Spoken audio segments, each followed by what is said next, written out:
চরিত্রতেই একজন অভিনেতাকে চ্যালেঞ্জ করে বলিতে আপনি যে চরিত্রটা রূপায়ণ করেছেন এটা কতটা চ্যালেঞ্জিং ছিল? এটা হ্যাঁ অনেকটাই চ্যালেঞ্জিং ছিল। সব সব কাজের মধ্যে কোনো না কোনো চ্যালেঞ্জ থাকে। তো এই চ্যালেঞ্জটা মূলত ছিল যেহেতু এই চরিত্রটা একজন রেসলারের, তাহলে ওর বডি ফিটনেস বা ওর দম বা শারীরিকভাবে তাকে যেটা দেখাবে ওটা ওরকম দেখাতে হবে। ওই জন্য আমি মাস দিনে চারেক সময় পেয়েছিলাম। ওই সময় আমি ডিরেক্টরের সহায়তায় কিছু কাজকর্ম করেছি, যা ফিজিক্যাল ফিটনেস বা আউটলুকের জন্য থাকে ওটা ঠিক কিছু।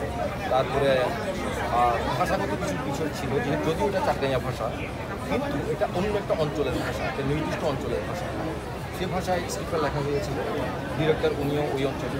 তো ওটা ওরকম চ্যালেঞ্জ মনে হয় না, কারণ ওটা ডিরেক্টর সহায়তা করেছেন। ওটা আমার জানা ভাষা, হয়তো আমি একটু কষ্ট করে ওটা প্র্যাকটিসটা বেশি করতে পেরেছিল।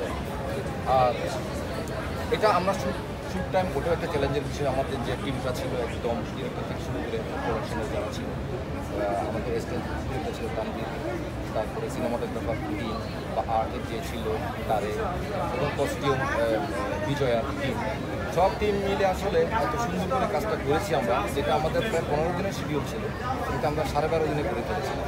12.5 দিনের মধ্যে আবার প্রাকৃতিক দুর্যোগও ছিল, বৃষ্টি ছিল, করতে পারিনি। কিন্তু এটা এত সুন্দর প্ল্যান, আমি এ পর্যন্ত যা কাজ করি তার মধ্যে বললাম যে এটা এত সুন্দর প্ল্যান করা হয়েছিল যে আমরা